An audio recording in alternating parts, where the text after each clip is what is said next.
شهر رمضان الذي أنزل فيه القرآن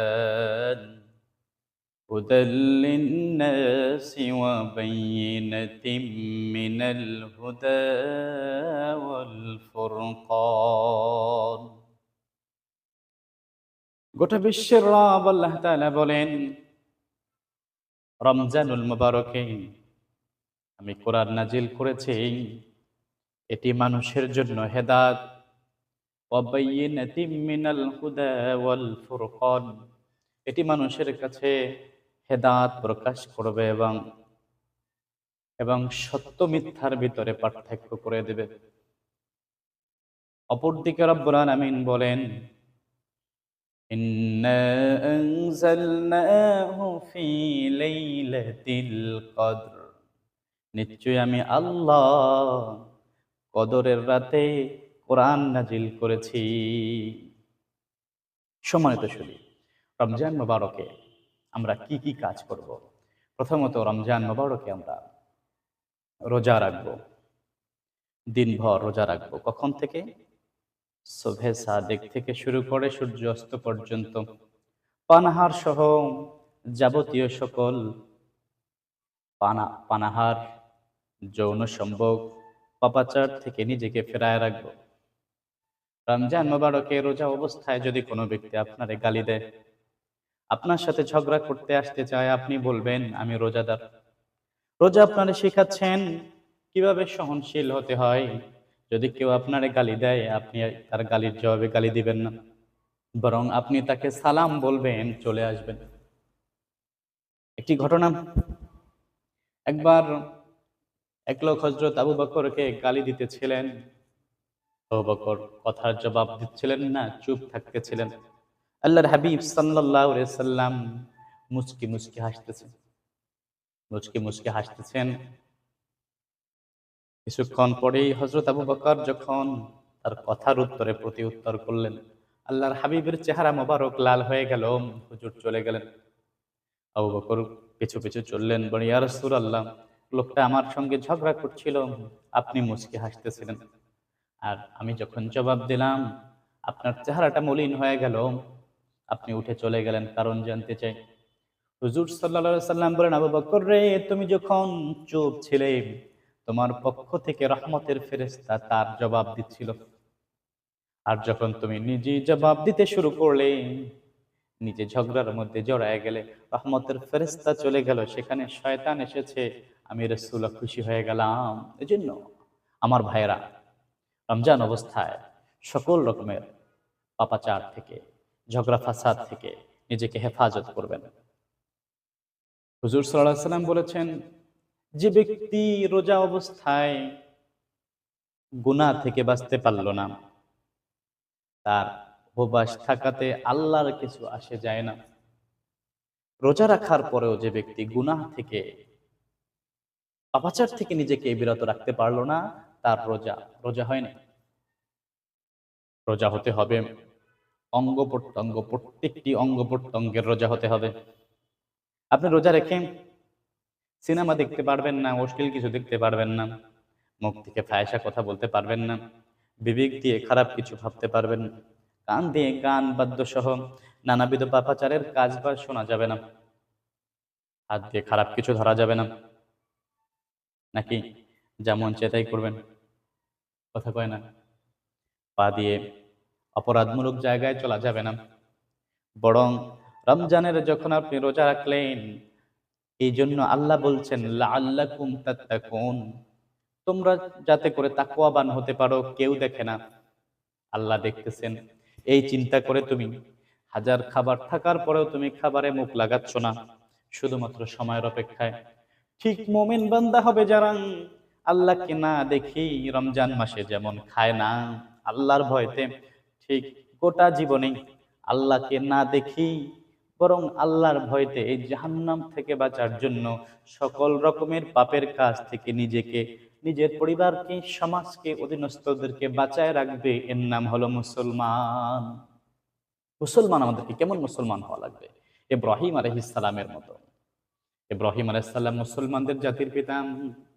তিনি কেমন মুসলমান হলেন? আল্লাহ বলেন ইব্রাহিম আসলিম। ইব্রাহিম সাথে সাথে পড়ে দিলেন আসলামতু লিরাব্বিল আলামিন। আমি গোটা জগতের রবের কাছে আত্মসমর্পণ করলাম। কি বিষয়? তিনি যে বিষয়ে আমাকে আদেশ করেন।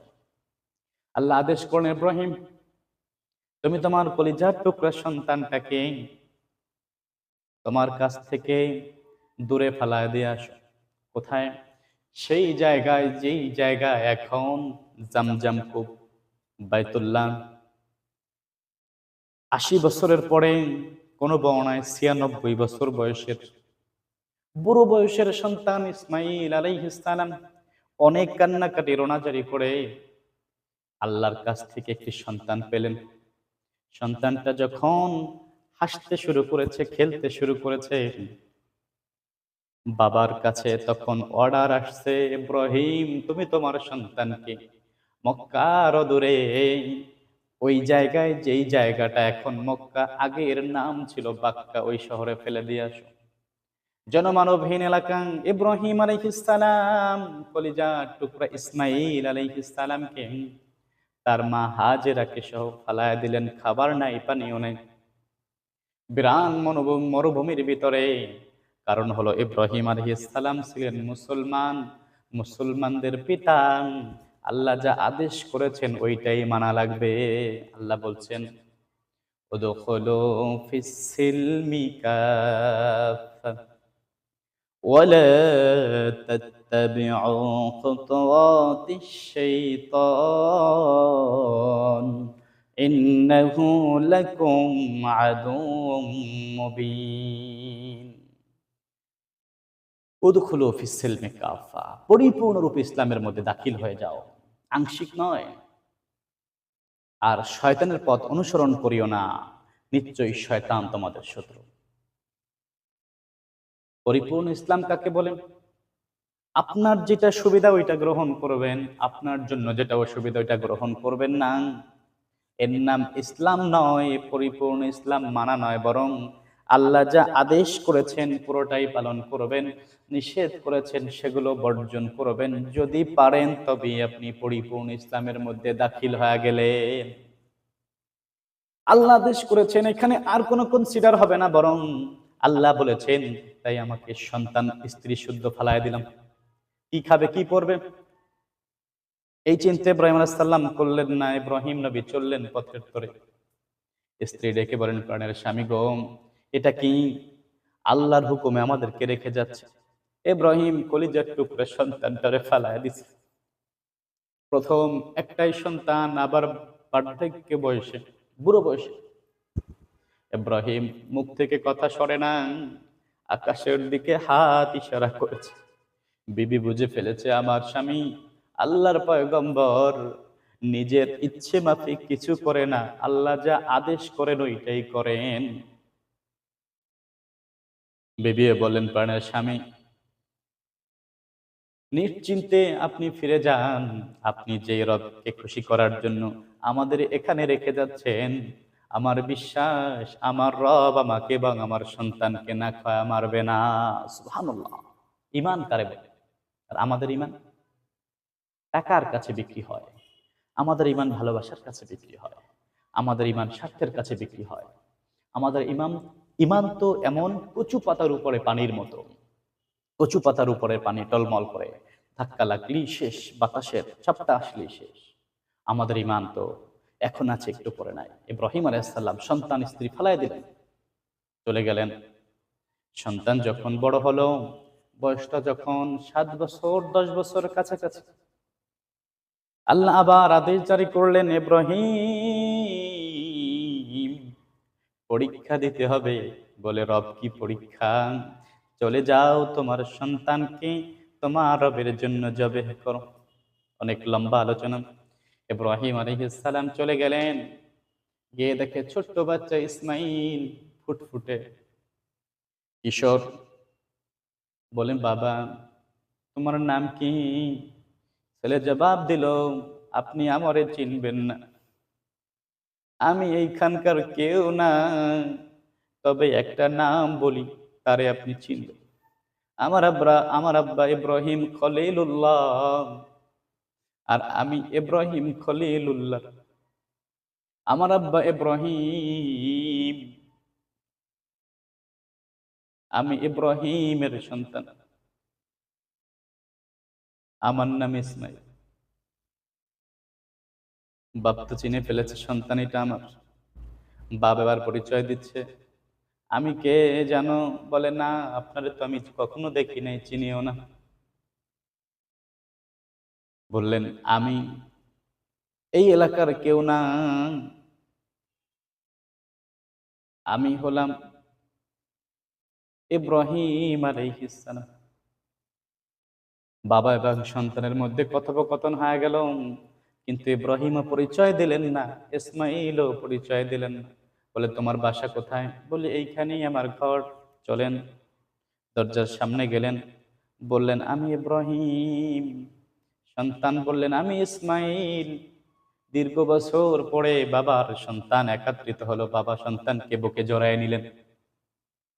বললেন বাবা, তোমার মা কি অবস্থান? ইসমাইল জবাব দেয়, বাবা আমার মা আপনার বিরহে কাঁদে। আমার মায়ের চেহারাটা পাগলের মতো হয়ে গেছে, চুলগুলো এলোমেলো হয়ে গেছে, আমার মারে দেখতে সুন্দর দেখা যায় না। আপনি একটু বাহিরে থাকেন, আমি ভিতর থেকে আসি। ইসমাইল ঘরের মধ্যে গিয়ে বলেন, মা তুমি একটু সাজো, আমি তোমার সুন্দর দেখতে চাই। মা তুমি একটু সাজো, আমি তোমার সুন্দর দেখতে চাই। সন্তান যখন বায়না ধরলো, মারে বলল, মা তুমি একটু সাজো, আমি তোমার সুন্দর দেখতে চাই। সন্তানের কথা মা আর ফেলতে পারে না। মা নিজের মাথার চুলগুলো একটু সাজুগুজু করলো, পোশাকটা একটু পরিপাটি করলো। এরপরে বলে, মা তুমি বসো, আমি বাহির থেকে আসি। ইসমাইলকে, ইসমাইল আলাইহিস সালাম ইব্রাহিম আলাইহিস সালামকে ডাকলেন, বাবা ভিতরে তাশরিফ আনেন। সন্তানের মুখে বাবা কথাটি শোনার পরে হাজেরার বুকটা চমকে উঠল। তাকাতেই দেখে প্রাণের স্বামী ইব্রাহিম আলাইহিস সালাম সামনে এসে গেছে। স্ত্রী স্বামীর বুকে ঝাঁপায়া পড়ল, কিন্তু অভিযোগ করে নাই যে স্বামী এতটা বছর পার হয়ে গেল, একটা দিনও খবর নিলেন না।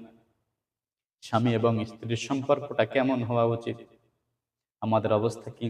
নামাজ পড়ি, রোজা রাখি, সব করি, এরপরেও স্ত্রীর সঙ্গে খারাপ আচরণ আছে না নাই? কথা কয় না। স্ত্রীদের সঙ্গে সম্মানজনক আচরণ করবেন। স্ত্রীকে কখনো তার মা বাবার সামনে, আপনার মা বাবার সামনে, সন্তানের সামনে বেইজ্জতি করবেন না। স্ত্রীকে যদি ভুল করে আলাদা ঘরে নিয়ে তার সকল ভালো কাজের স্বীকৃতি দিয়ে তাকে বলবেন, বিবি তুমি যেই কাজটা করছো এটা আমার কাছে ভালো মনে হচ্ছে না। তুমি যদি এমন ভাবে করো, তুমি যদি এইভাবে না করে এইভাবে করো, তাহলে আমি তোমার উপরে খুশি হব। আমি নামাজ পড়ে তোমার জন্য দোয়া করব। প্রয়োজনে তাকে হাদিয়া দেন, তাকে গিফট দেন। ঈদের সময় যেটা দিবেন এটা আগেই দেন। দেখবেন মেয়ে মানুষ তো, আল্লাহ ওদের মনটা নরম করে বানিয়েছেন, খুশি হয়ে যাবে আপনার উপরে। তার কপালে একটা চুমু দেন, বলবেন এইটা কি কথা?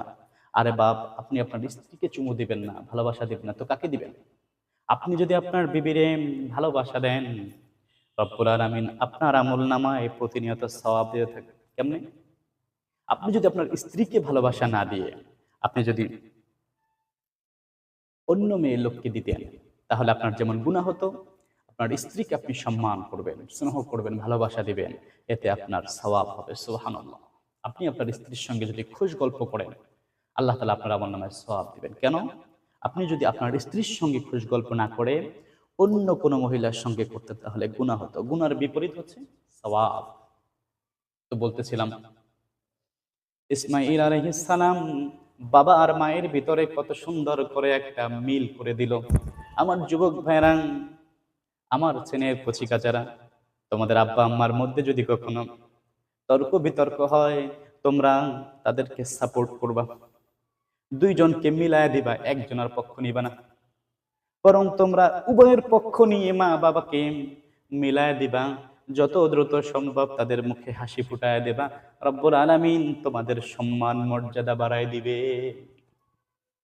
মা বাবার খেদমত যদি করো, রব্বুল আলামিন কেমন সম্মান বাড়ায় দিবে দেখো। বাইজিদ বুস্তামি রাহমাতুল্লাহ আলাইহি মায়ের খেদমত করলো, মা তার জন্য দোয়া করলো, আল্লাহ আপনি আমার সন্তানকে সুলতানুল আরিফিন বানায় দেন। আল্লাহ আমার সন্তানকে আপনি মঞ্জুর করেন। আল্লাহ এমন মঞ্জুর করলো, বাইজিদ বুস্তামিকে চিনে না, তার নাম শুনে নাই, তার জন্য দোয়া হয় না, এমন কোনো জায়গা নাই। মায়ের দোয়ার বরকতে আল্লাহ তার সম্মান বাড়ায় দিলেন। শুধু কি তাই? শুধু তাই নয়, বরং যুগে যুগে যারাই মা বাবার খেদমত করেছে, ঈমান এনেছে, আমলে সালেহ করেছে, আল্লাহর উপরে অবিচল বিশ্বাস রেখেছে, আল্লাহ পাক তাদেরকে এমন সম্মান দিয়েছেন, সূর্যের মতো তারা গোটা বিশ্বে আলো ছড়াচ্ছে। আর যারা পিতামাতাকে অসম্মান করেছে, বেইজ্জত করেছে, তাদের ধুকে ধুকে মরতে হয়েছে। হয়তোবা কিছু টাকার সাময়িক মালিক হলেও হতে পারে, কিন্তু এই টাকা স্থায়ী হয়নি। সুখ তার নসিবে জুটে নাই, সাংসারিক সুখ নাই, ছেলে মেয়ে দিয়ে শান্তি নাই, সমাজে তার সম্মান নাই। এটা কেন? এটা হচ্ছে এক নম্বরে পিতামাতার সঙ্গে অসম্মান, বেয়াদবি করার ফল। আরেকটি হচ্ছে আলেম ওলামা, পীর মাশায়েখ, ওলি আউলিয়া, দিনের দায়ীদের সঙ্গে খারাপ আচরণ। দেখবেন আমাদের দেশে কিছু মানুষ আছে, নামাজ রোজা সবই ঠিকঠাক মতো করে, কিন্তু আলেম বিদ্বেষী, ইসলাম বিদ্বেষী, হুজুরদেরকে ধর্ম ব্যবসায়ী বলে, আলেমদেরকে ধান্দাবাজ বলে, আলেমদেরকে বিভিন্ন ভাষায় কটাক্ষ করে, মৌলবাদ, এরপরে টুপিওয়ালা, বিভিন্ন ভাষায় তারা ব্যঙ্গ করে আলেমদের সঙ্গে ব্যবহার করে। যারা আলেমদের সঙ্গে মুখ দিয়ে বাজে ব্যবহার করেছেন, তাওবা করুন। যারা আলেমদের সঙ্গে খারাপ ব্যবহার করেছেন, আলেমদেরকে বেইজ্জত করেছেন, তাওবা করুন। যদি তাওবা না করেন, আল্লাহে আল্লাহর নামে শপথ করে বলতে পারি, মরার সময় আপনার কালেমা নসিব হবে না। মরার সময় প্যারালাইজড হয়ে, মুখ বন্ধ হয়ে, জবান বন্ধ হয়ে মরতে হবে। সম্মানিত শুধু ইব্রাহিম আলাইহিস সালাম হাজেরাকে পেলেন, স্বামী স্ত্রীর সঙ্গে মহব্বত হলো। স্ত্রীকে বলছেন, প্রাণের বিবি, তোমার সন্তানটারে সাজায় দাও, অনেক বড় বাড়িওয়ালার কাছে নিয়ে যাব দাওয়াত খেতে। ইব্রাহিম কি মিথ্যা কথা বলছে? কথা বলে না, না, বরং এটা ছিল ইব্রাহিম আলাইহিস সালামের একটি হিকমত, যে গোটা বিশ্বের সবচাইতে বড় মালিক হলেন আল্লাহ। আর আল্লাহ দাওয়াত দিলেন, আদেশ করলেন, ইব্রাহিম তুমি তোমার সন্তানকে জবেহ করো। আল্লাহর আদেশ পালনের জন্য নিয়ে যাচ্ছেন, এর থেকে বড় দাওয়াত আর হয় না। সন্তানকে নিয়ে চললেন মিনা ময়দানে। বাবার পুত্র চলছে, শয়তান পিছন থেকে ধোকা দিচ্ছে। ইসমাইল বলে, বাবা কে যেন আমারে ডেকে বলছেন, ইসমাইল যেও না, তোমার বাপ তোমারে জবেহ করো। ইব্রাহিম বলেন, বাবা ওটা শয়তান তোমারে কুমন্ত্রণা দেয়, পাথর ছুঁড়ে মারো। ইসমাইল আলাইহিস সালাম পাথর ছুঁড়ে মারলেন, আর আজও পর্যন্ত, কিয়ামত পর্যন্ত হাজী সাবরা ওই জায়গায় পাথর নিক্ষেপ করবে।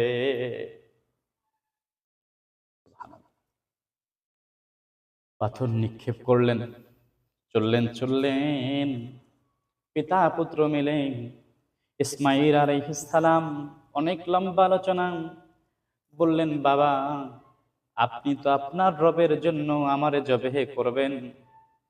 ও আমার বাবা, আপনি যখন আমারে জবেহ করবেন, আমার হাত পায়ের নড়াচড়া আপনার গায়ে লাগতে পারে। আপনি আল্লাহর পয়গম্বর, আমার হাত পায়ের আঘাত আপনার গায়ে লাগবে বাবা, এটা আমি চাই না। আপনি আমার হাত পা গুলো বেঁধে নেবেন। ও বাবা, আপনার চক্ষু দুইটা বেঁধে নেবেন, কারণ আমি আপনার একমাত্র কলিজার টুকরা সন্তান। ও বাবা, আমার গলা যখন কাটবেন, এটা দেখলে আপনি মায় আমারে জবেহ করতে পারবেন না। দ্বিতীয় নম্বরে বাবা, আমার রক্ত মাখা জামাগুলো আমার মা হাজেরার কাছে পৌঁছায় দিবেন। আমি যখন থাকবো না, আমার মা আমার রক্ত মাখা জামাগুলো বুকে জড়ায় শান্তি পাবে। কেমন পরীক্ষা চলছেন! যেমন কথা তেমন কাজ। সন্তানকে শোয়া ধারালো তরবারি দিয়া ইসমাইলের গলায় ছুরি চালায়, কাটে না। ইব্রাহিম চিন্তায় পড়ে গেলেন, আমি কি আমার রবের আদেশ পালনে ব্যর্থ হয়ে যাচ্ছি? আবার চেষ্টা, সফল হয় না। তৃতীয়বারের চেষ্টা, আসমান থেকে রব্বুল আলামিন ডেকে বলেন, জিবরিল চলে যাও আমার ইসমাইলের জায়গায় জান্নাতি দুম্বা দিয়া দাও, আমার ইব্রাহিম পরীক্ষায় পাশ করে ফেলেছে। সুবহানাল্লাহ। ইসমাইলের জায়গায় জান্নাতি দুম্বা শোয়া দেওয়া হলো, ইসমাইলকে পাশে দাঁড় করায় দেওয়া হলো। ইব্রাহিম আলাইহিস সালামের হাতে যখন রক্তের গরম আবাস লাগলো, ইব্রাহিম নবী আলহামদুলিল্লাহ পড়লেন।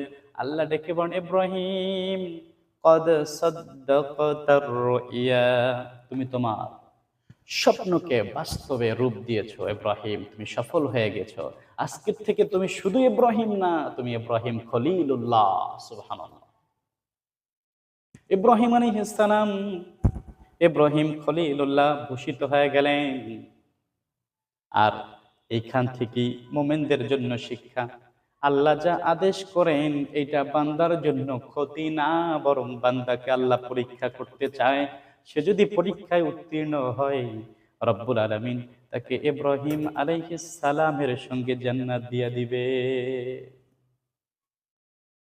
শুধু কি এতেই শেষ হবে? না, সেখানে সকল পয়গম্বররা থাকবে, নবী মুহাম্মদুর রাসূলুল্লাহ সেখানে থাকবে। সুবহানাল্লাহ। আমাদেরকে ইব্রাহিম আলাইহিস সালামের অনুসরণ করতে হবে। আমরা পরিচয় দিই আমাদের জাতির পিতা ইব্রাহিম আলাইহিস সালাম। কেউ কেউ তো অন্য কাউকেও জাতির পিতা মনে করে। কোনো মুসলমানের জন্য ইব্রাহিম আলাইহিস সালামকে বাদ দিয়ে অন্য কাউকে জাতির পিতা বলার কোনো সুযোগ নাই। মুসলমানদের জাতির পিতা একজন, তিনি হচ্ছে ইব্রাহিম খলিলুল্লাহ।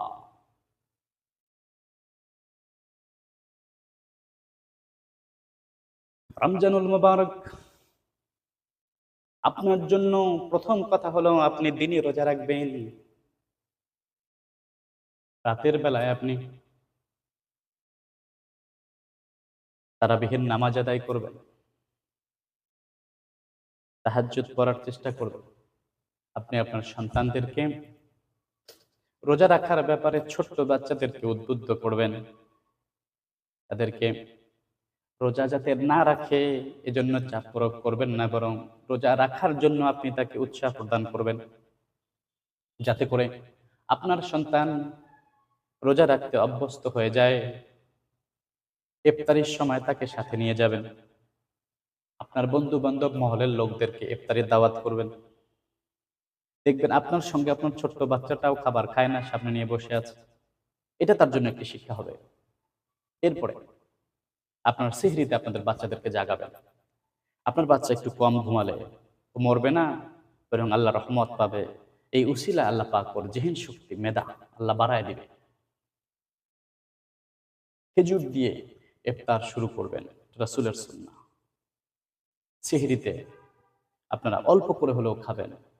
হুজুর সাল্লাল্লাহু আলাইহি ওয়াসাল্লাম বলেছেন, সিহরি খাও, সিহরির ভিতরে তোমাদের জন্য বারাকা রয়েছে। সিহরির ভিতরে তোমাদের জন্য বারাকা রয়েছে। শুধু এতেই শেষ নয়, রমজানুল মুবারকটিকে আপনারা বেশি বেশি করে কোরআন পাঠ করবেন। কোরআন পাঠ করবেন। আমাদের দেশে একটা প্রথা আছে, কোরআনের শুরু ফাতিহা থেকে নাস পর্যন্ত তারা কেউ কেউ কয়েকবার খতম করেন। আসলে কোরআন খতম করার জন্য আসে নাই। কোরআন এসেছে হুদাল্লিন নাস, মানুষের হেদায়েতের জন্য। ওয়াবাইয়িনাতিম মিনাল হুদা ওয়াল ফুরকান, হেদায়েত এবং সত্য মিথ্যা কথাগুলো মানুষের কাছে প্রচার করার জন্য এই রমজানুল মুবারকে আল্লাহ তাআলা কোরআন নাজিল করেছেন। এই রমজান মুবারকের শেষ দশকে, বিজোড় রাত্রিগুলোতে লাইলাতুল কদর তালাশ করবেন। আল্লাহর হাবিব সাল্লাল্লাহু আলাইহি ওয়াসাল্লাম রমজানুল মুবারকের শেষ দশকে ইতিকাফ করতেন। আর ইতিকাফের মূল উদ্দেশ্য হচ্ছে আল্লাহর সন্তুষ্টি, বিশেষ করে লাইলাতুল কদর যেন ছুটে না যায়। রমজানুল মুবারকে শেষ দশকের বিজোড় রাত্রিতে রব্বুল আলামিন একটি রাত রেখেছেন, যেটা হাজার মাসের চাইতেও উত্তম। কেন? হাজার হাজার বছর ধরে মানুষের ভাগ্যের যে পরিবর্তন হয় নাই, আল্লাহ তাআলা এই রমজান মুবারকে লাইলাতুল কদরে কোরআন নাজিল করে সেই পরিপূর্ণতা দিয়েছেন। সত্য মিথ্যার পার্থক্য হিসাবে আল্লাহ কোরআন নাজিল করেছেন। কোরআনের বরকতে আল্লাহ লাইলাতুল কদরের মর্যাদা হাজার হাজার গুণ বাড়ায় দিয়েছেন। একটা রাত যদি কেউ পেয়ে যায়, তাহলে সে হাজার হাজার বছর ধরে ইবাদত করলে যে সওয়াব পেত, ওই সওয়াব রব্বুল আলামিন তার আমল নামায় দিয়ে দেবে। আরবিতে আলফুন দ্বারা এক বুঝায় না, বরং আলফুন দ্বারা হাজারের অধিক, হাজার হাজার। যার ইবাদত যত মজবুত হবে, তার সওয়াবও তত মজবুত হবে। সম্মানিত শুধু রমজানুল মুবারক, আপনারা বেশি বেশি করে দান সদকা করবেন। আপনারা আপনাদের জাকাতগুলো হিসাব করে অগ্রিম দিয়ে দিতে পারেন। রমজানে এক দিলে আল্লাহ বান্দার আমল নামায় 700 পর্যন্ত দিবে। আপনার জাকাত ওইটা হিসাব করে জাকাত অগ্রিম দেওয়া যায়। আপনার জাকাত বর্ষ না আসার আগেই দেওয়া যায়। সম্মানিত শুধু আপনারা ফিতরাগুলো হিসাব করে আদায় করবেন। সকলে ওই যে সর্বনিম্নটা দেওয়ার চেষ্টা করবেন না, বরং আপনারা আপনাদের সাধ্য অনুযায়ী আপনাদের যার যেই পরিমাণে সম্পদ আছে, এবিলিটি আছে, ওইটা হিসাব করে এরপরে আপনারা সাদকা করবেন। সাদকাতুল ফিতর ওইটা আদায় করবেন। আপনিও দিলেন 100 টাকা, আর একজন উনিও দিল 100, যিনি এখানে বাড়িওয়ালা, ইঞ্জিনিয়ার, প্রফেসর, অনেক টাকাওয়ালা, শিল্পপতি, উনিও দিল 100 টাকা। তাহলে কি হক আদায় হলো? না। 100 টাকা হচ্ছে সর্বনিম্ন, বাড়তি কমতি হতে পারে। এটা আপনারা জেনে নেবেন, ইসলামিক ফাউন্ডেশন থেকে এটা প্রকাশ করা হয়। এরপরে আপনারা অবশ্যই খেয়াল রাখবেন, আপনাদের আশেপাশে যারা আছেন এই লোকগুলো যেন ইফতারের কষ্টে, সাহরির কষ্টে কষ্ট না পায়। আপনি আপনার ইফতারিতে তাকে প্লেট শেয়ার করেন, আপনি আপনার সাহরিতে তাকে খাবার সমানভাবে বন্টন করে খান। দেখবেন আল্লাহ আপনাকে বরকত দিবে। অধিক যদি আপনি রমজানে খান, তাহলে রোজা রাখার উপকার থেকে আপনি বঞ্চিত হবেন।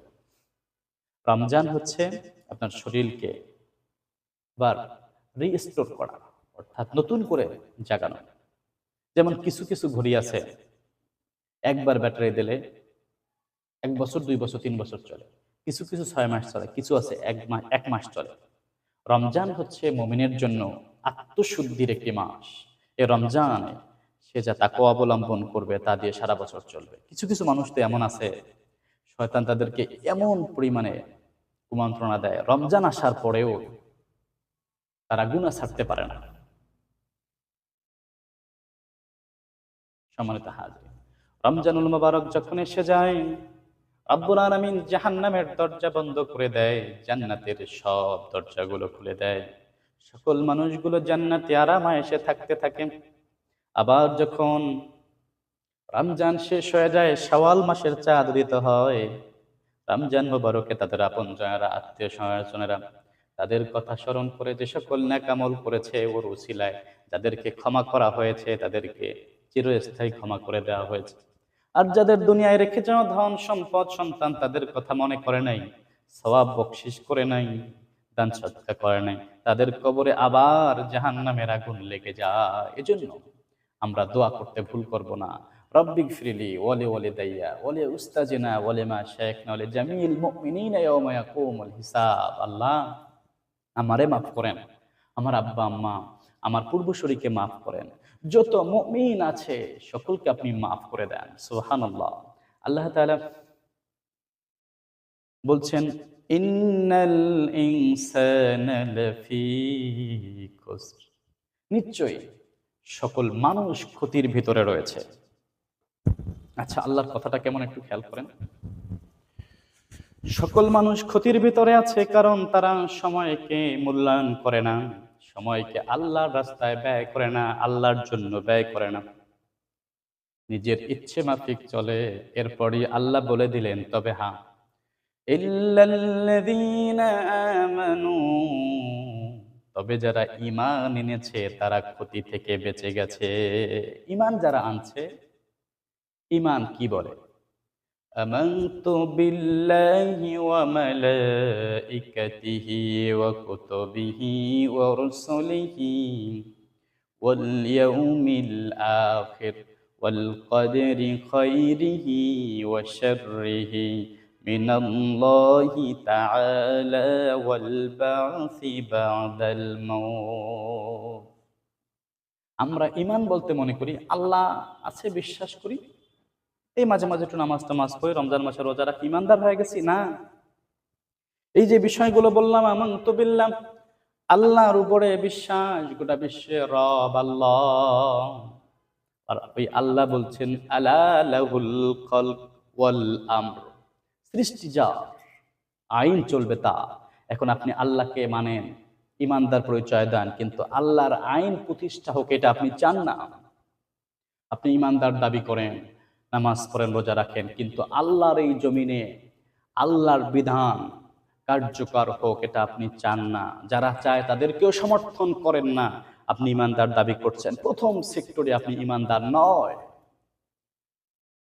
ওয়া মালাইকাতিহি, আল্লাহ তাআলার ফেরেশতাকুলের উপর আপনার সঙ্গে দুজন ফেরেশতা নিয়োগ করা রয়েছে। কিরামান কাতিবিনা ইয়ালামুনা মা তাফআলুন, সম্মানিত দুজন ফেরেশতা আপনার সাথে নিয়োগ করা আছে। ওনারা আপনার আমল লিপিবদ্ধ করছেন। কিয়ামতে আমলনামা ছেড়ে দেবে, বলবেন ইকরা কিতাবাকা কাফা বিনাফসিকা আল ইয়াওমা আলাইকা হাসিবা। পড়ো আমলনামা, কি করেছো দুনিয়ায়। নামাজ পড়তা মসজিদে, হজ করতা, যাকাত দিতা, সব করতা, কিন্তু আল্লাহর জমিনে আল্লাহর আইনের পক্ষে কাজ করো নাই। অতএব আজকে জাহান্নামে যাও। ফেরেশতারা সব লিপিবদ্ধ করছে, আপনি কোথায় যাচ্ছেন, কোথায় খাচ্ছেন, কি করছেন, কি করছেন না। যেদিন আপনার সাবাল্লেগ হয়েছে ওই দিন থেকে শুরু করে মৌতের এক মুহূর্ত আগ পর্যন্ত সব লিপিবদ্ধ হচ্ছে। ফাঁকিবাজির কায়দা আল্লাহর কাছে হবে না, সম্মানিত সুধী। এরপরে অকুতুবিহি, তার কিতাবের উপর ঈমান। কোরআন আল্লাহর কিতাব, এই কথা বলি, ঈমানে পরিপূর্ণ হয় না, বরং কোরআনে আল্লাহ যা আদেশ করেছেন ওগুলো মানতে হবে, যা নিষেধ করেছেন এগুলো বর্জন করতে হবে। যদি করি তবেই পরিপূর্ণ কিতাবের উপরে ঈমান আনা হবে। ওয়াল ইয়াউমিল আখির, আখিরাতের উপরে বিশ্বাস, আমরা মরে যাব, আবার রব্বুল আলামিন আমাদেরকে উঠাবেন, কিয়ামত হবে, আখিরাত আছে, এই কথার উপরে পরিপূর্ণ বিশ্বাস যদি কোনো ব্যক্তির থাকে, আর ওই ব্যক্তি অপরাধ করতে পারবে? ওই ব্যক্তি অপরাধ করতে পারবে না। কোরআনের উপরে পরিপূর্ণরূপে ঈমান আনতে হবে। এরপরে পূর্ববর্তী যতগুলো কিতাব আল্লাহ নাজিল করেছেন সবগুলোর উপরে ঈমান আনতে হবে, তবে মানতে হবে শুধু কোরআন। কোরআন ছাড়া অন্য কোনো গ্রন্থ যদি কেউ মানে তাহলে সে ব্যক্তি গোমরাহ হয়ে গেল। আল্লাহ বলেছেন ইন্নাদ দীনা ইনদাল্লাহিল ইসলাম, শুধু আল্লাহর কাছে মনোনীত পছন্দনীয় সর্বশেষ গ্রন্থ হচ্ছে কোরআন, আর কোরআনের পূর্ণাঙ্গ ব্যবস্থাপনাই হচ্ছে ইসলাম। আপনি দাবি করছেন আপনি মুসলমান, কিন্তু আপনি কোরআনকে পরিপূর্ণরূপে মানেন না। কোরআন বলছেন সুদ খাওয়া যাবে না, ঘুষ খাওয়া যাবে না, জেনা করা যাবে না, চুরি করা যাবে না, মানুষ হত্যা করা যাবে না, অন্যের সম্পদ আত্মসাৎ করা যাবে না, এতিমের মাল ভক্ষণ করা যাবে না, সাইলকে ধমক দেওয়া যাবে না, অধীনস্থদের উপরে জুলুম করা যাবে না, প্রজাদের উপরে নির্যাতন করা যাবে না। আর আপনি একটাও মানেন না। আপনি বলছেন আপনি মুসলমান না, আপনি মুসলমান না, বরং আপনি অন্য কিছু। ওয়াল কদরি খায়রিহি ওয়া শাররিহি মিনাল্লাহি তাআলা, তাকদীরের ভালো মন্দের উপরে বিশ্বাস। আপনি ঈমানদার হিসাবে আপনি চেষ্টা করবেন। এরপরে যদি আপনি না পান, আপনি অখুশি হবেন না, বরং আপনি সবর করবেন। আল্লাহ তো বলছেন ক্ষতি থেকে যদি বাঁচতে চাও চারটা কারণ, এর অন্যতম কারণ হলো বিপদ মুসিবতে তোমার চাওয়া পাওয়া পূরণ না হলে তখন তুমি সবর করবা, আল্লাহর উপরে নারাজ হবা না, আল্লাহকে গালিগালাজ করবে না, বরং আল্লাহর উপরে সন্তুষ্ট থাকবে, ইবাদতের পরিমাণ আরো বাড়ায় দিবে। ওয়াল বা'সি বা'দাল মাউত, মৃত্যুর পরে পুনরুত্থান দিবসের উপরে বিশ্বাস রাখা। আমরা মরে যাব, মাটির সঙ্গে মিশে যাব। কাফেররা বলে আমরা যখন মরে যাব মাটির সঙ্গে মিশে যাব, গলে যাব, কে আবার আমাদের জিন্দা করবেন? রব্বুল আলামিন বলেছেন, যিনি প্রথম সৃষ্টি করেছেন তিনি দ্বিতীয়বার আবার তোমাদেরকে সৃষ্টি করতে পারবেন, অবশ্যই পারবেন। তাকাও, আনতুম আশাদ্দু খলকন আমিস সামাআ বানাহা, তোমাদেরকে সৃষ্টি করা কি বেশি কঠিন, নাকি ওই বিশাল আকাশ জমিনকে সৃষ্টি করা কঠিন?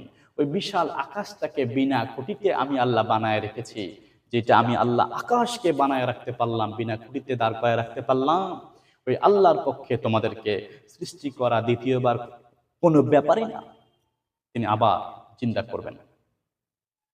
আল্লাহ বলেন, মিনহা খালাকনাকুম ওয়া ফিহা নুঈদুকুম ওয়া মিনহা নুখরিজুকুম তারাতান উখরা। এই কথাগুলো আমরা মাটি দেওয়ার সময় বলি। ও আমার ভাই, ও আমার বাবা, ও আমার কলিজার টুকরা সন্তান, এই মাটি থেকে আল্লাহ তোমারে সৃষ্টি করেছেন, এই মাটির মধ্যে তোমারে রেখে গেলাম, আবার এই মাটি থেকে তোমাকে উঠানো হবে, কিয়ামতের দিন হিসাব নিকাশ গ্রহণ করা হবে। মৌতের সময় তখন কিন্তু আজে বাজে কথা কেউ বলে না, এই কথাগুলোই বলছেন। এরপরে বলছেন, বিসমিল্লাহি ওয়া আলা মিল্লাতি রাসূলিল্লাহ, আল্লাহর নামে নবীর কাতারে উঠায় দিলাম। মৌতের সময়, কবরে রাখার সময় এই কথাগুলো বলছেন, অথচ দুনিয়ায় আল্লাহর দল করতেন না, রাসূলের দল করতেন না। বলেন তো, দুনিয়ার জমিনে আল্লাহ এবং তার রাসূলের দল না করে মৌতের পরে যদি আপনাকে আল্লাহ এবং তার রাসূলের দলে উঠায় দেওয়া হয়, আল্লাহ এবং তার রাসূল কি গ্রহণ করবে? করবে না। অতএব মরার পরে আপনারা দেখেছেন একটা মানুষকে সাদা কাপড়ে পেঁচায়া সুন্দর করে টান টান করে মাথা এবং পায়ের কাছে মোড়ায়া শক্ত করে সোজা করা হয়, বলে সোজা করে দাও, হাত সোজা করো, পা সোজা করো, সব সোজা করে দাও। এর দ্বারা বোঝা উচিত যে আমাদেরকে সোজা হতে হবে। মরার পরে যদি আমরা সোজা অন্য কেউ করে আমাদের লাভ নেই, বরং জিন্দা অবস্থায় যদি আমরা সোজা হতে পারি, জিন্দা অবস্থায় যদি আমরা সোজা হতে পারি, তবেই আমরা সফল সহজ হতে পারি। সম্মানিত হাজিরিন, মৌতের পরে সোজা হয়ে লাভ নাই, মৌতের আগেই সোজা হতে হবে। আমরা যদি মৌতের আগে সোজা হতে না পারি, কিয়ামতে আল্লাহর দরবারে আসামি হয়ে যাব, আর জাহান্নাম হয়ে যাবে আমাদের ঠিকানা। এজন্য আসুন আমরা নিজেদেরকে সোজা করি। সোজা কিভাবে করব? ওই যে আমরা পড়ি, ইহদিনাস সিরাতাল মুস্তাকিম, আমার আল্লাহ আমার রব আমাকে সহজ সরল এবং সোজা রাস্তা দেখা। আপনি নামাজে বলছেন সোজা রাস্তা, কিন্তু আপনি চলছেন বাঁকা পথে। কি জন্য? একটা বাড়ি করার জন্য, সন্তানদেরকে ভালো রাখার জন্য, সুখে রাখার জন্য। অথচ কিয়ামতের দিন আপনার এই সন্তান, আপনার পরিবারগুলোই আপনার জাহান্নামে ঠেলে দেবে। বলবে, আল্লাহ, আমাদের বাবা, আমাদের বড় ভাই, আমাদের স্বামী, এরা অবৈধ পথে ইনকাম করে আমাদেরকে সুখ দিত, আমাদেরকে আরামায়েশে রাখতো, আমরা তো কখনো তাদেরকে বলি নাই আজকে তার পাপের ভাগ আমরা কেউ নিব না, বরং জাহান্নামে যদি যেতে হয় আগে তারে দেন, তার বুকের উপরে পাড়া দিয়ে তারপরে আমরা জাহান্নামে যাব। আর আমাদের থেকেও দ্বিগুণ পরিমাণে শাস্তি তাদেরকে দেন, কারণ আমাদের বাবা, আমাদের ভাই, আমাদের অভিভাবকরা, আমাদের লিডাররা আমাদেরকে সত্যের দাওয়াত দেয় নাই, বরং আমাদেরকে সত্যের পথ থেকে ফিরায় রেখেছে। আল্লাহ, আমরা জাহান্নামে আসার জন্য আমরাই দায়ী না, বরং আমাদের অভিভাবকরা দায়ী, নেতারা দায়ী। তাদেরকে শুদ্ধ জাহান্নামে দিয়ে দেন। ওই দিন আজকে যাদের জন্য করছেন তারা আপনার হবে না, আপনার থাকবে না, তারা আপনার বিরোধিতা করবে। আল্লাহর হস্তে আপনাদের হাতে পায়ে ধরে বলছি, ভাইয়ের আমার, যুবক বন্ধুরা আমার, উপরে যারা আছেন সকলের দৃষ্টি আকর্ষণ করছি, আজকে বাড়ি গিয়ে আপনারা আপনাদের অধীনস্থদেরকে বলবেন, আচ্ছা, তোমাদেরকে যে ইনকাম করে খাওয়াচ্ছি, এতে তো আমার গুনাহ হচ্ছে, তোমরা কি আমার পাপের ভাগ একটু নিবা? কেউ নিবে? কথা কয় না, কেউ নিবে না পাপের ভাগ। বলবে, বিয়ে করেছো, স্ত্রী হিসেবে আমার ভরণ পোষণের দায়িত্ব তোমার, কোত্থেকে দিবে এটা তোমার ব্যাপার, তুমি হারাম পথ থেকে এনে দিলে তোমার গুনাহ তুমি নেবে, আমি এর ভাগ নিব না। মা বাপকে বলেন, সন্তানকে বলেন, কেউ আপনার গুনাহের ভাগ নিবে না। ভাইরা, রমজান মাস চলে আসছে, যদি আপনার গুনাহের ভাগ না নেয়, তাহলে কেন আপনি তাদেরকে খুশি করার জন্য, ভালো রাখার জন্য আপনি নিজেই নিজের জাহান্নাম কিনে নেবেন? আপনাদের হাতে পায়ে ধরে বলছি, হারাম থেকে বাঁচুন, হারাম থেকে বাঁচুন, হারাম থেকে বাঁচুন। হালাল গ্রহণ করুন, আর হালাল রিজক ছাড়া কোনো ইবাদত আল্লাহর দরবারে কবুল হবে না। সম্মানিত হাজরিন, আমরা কথাগুলো বলছি, কিয়ামতের দিন লোকেরা যখন জাহান্নামে যাবে, তখন রব্বুল আলামিন জিজ্ঞেস করবেন, আলাম ইয়াতিকুম নাযীর, তোমাদের কাছে কি কোনো ভীতি প্রদর্শনকারী যায়নি? কেউ কি তোমাদেরকে বলে নাই জাহান্নাম আছে, যদি পাপের কাজ করো জাহান্নামে জ্বলতে হবে, আল্লাহর আদেশের অবাধ্য হলে জাহান্নাম জ্বলতে হবে, জান্নাতের ঘ্রাণও পাবে না? তখন তারা বলবেন, ক্বালু বালা, হ্যাঁ, আমাদের আল্লাহ আমাদের কাছে এসেছিল। ক্বালু বালা ক্বাদ জাআনা নাযীর ফাকাযযাবনা ওয়া কুলনা মা নাযালাল্লাহু মিন শাই। হ্যাঁ, আমাদের কাছে এসেছিল, কিন্তু আমরা তাদেরকে মিথ্যা প্রতিপন্ন করেছি, আমরা তাদের কথা শুনি নাই।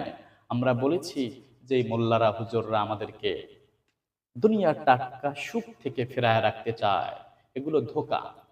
কিন্তু আজকের আমরা সত্যি সত্যি প্রমাণিত হলো জাহান্নামের দ্বারে চলে এসেছি।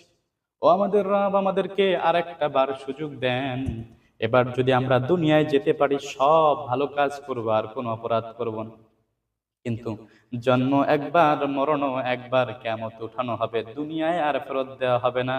কিভাবেই বা দেওয়া হবে, দুনিয়া তো থাকবে না। রব্বুল আলামিন বলেন, ইযাস শামসু কুওয়িরাত ওয়া ইযান নুজুমু কাদারাত ওয়া ইযাল জিবালু সুইরাত ইযাস সামাউ ফাতারাত ওয়া ইযাল কাওয়াকিবু ইনতাসারাত ওয়া ইযাল বিহারু ফুজ্জিরাত ওয়া ইযাল কুবুরু বু'থিরাত।